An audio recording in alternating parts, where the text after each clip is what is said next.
Aujourd'hui on va parler de Bloody Cross.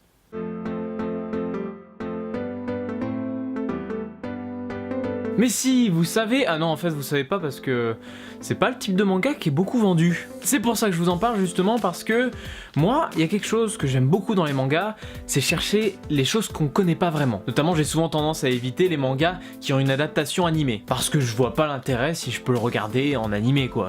Bloody Cross, du coup, c'est un manga en 12 tomes.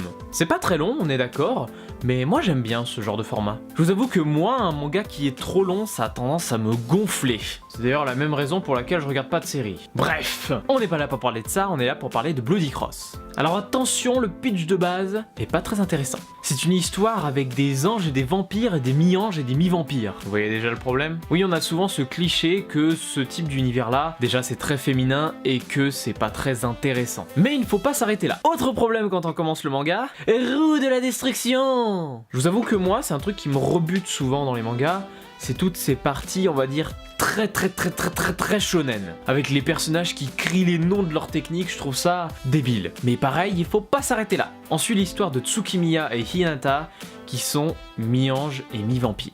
C'est un problème parce que ils doivent chercher du sang de démons purs pour survivre. Alors là, je vous le dis tout de suite, ça c'est la base, mais ça n'est pas du tout l'histoire. L'histoire, au final, c'est qu'ils vont rencontrer des personnes qui souhaitent devenir dieux. Pour ce faire, ils doivent récupérer différentes reliques à différents lieux et à différents moments de l'année. Ces personnes-là vont faire du chantage. Et oui, du chantage, c'est-à-dire que du coup, ils auront pas le choix de les aider en fait. Ils leur promettent même de leur enlever ce devoir qu'ils ont de boire du sang de démons purs. Vous comprenez évidemment qu'il y aura un camp qui voudra devenir dieu et un autre, et du coup, ça va donner lieu à des batailles, des machins, des trucs, des bidules. Mais un truc qui m'intéresse énormément sur ce manga, c'est les trahisons. Si je dis ça, c'est parce que les personnages vont souvent changer de camp, en faisant croire qu'ils sont avec l'un, puis avec l'autre, puis avec l'un, puis avec l'autre. C'est un bordel, mais c'est hyper intéressant, et en plus, on n'est jamais perdu dans l'histoire. J'aime beaucoup ce manga, son histoire est très intéressante, ses personnages sont super cool, et il y a un petit côté ecchi.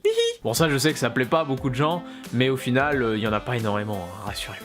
Du coup, c'est un manga que je vous conseille, vous pouvez le trouver évidemment un peu partout, sauf qu'en général dans les librairies, il y a le tome 1 et le tome 12. Vous savez, parce que personne l'achète. Allez-y, achetez-le. Du coup, je vous laisse mettre un petit pouce vers le haut si vous avez aimé cette vidéo. N'hésitez pas à mettre des commentaires pour me dire ce que vous en avez pensé. Partagez aussi cette vidéo pour faire découvrir ce manga à vos amis. Et surtout, abonnez-vous à la chaîne pour découvrir d'autres choses dont je vais parler. Et du coup, moi je vous dis à la prochaine pour de nouvelles vidéos, on parlera d'autres choses.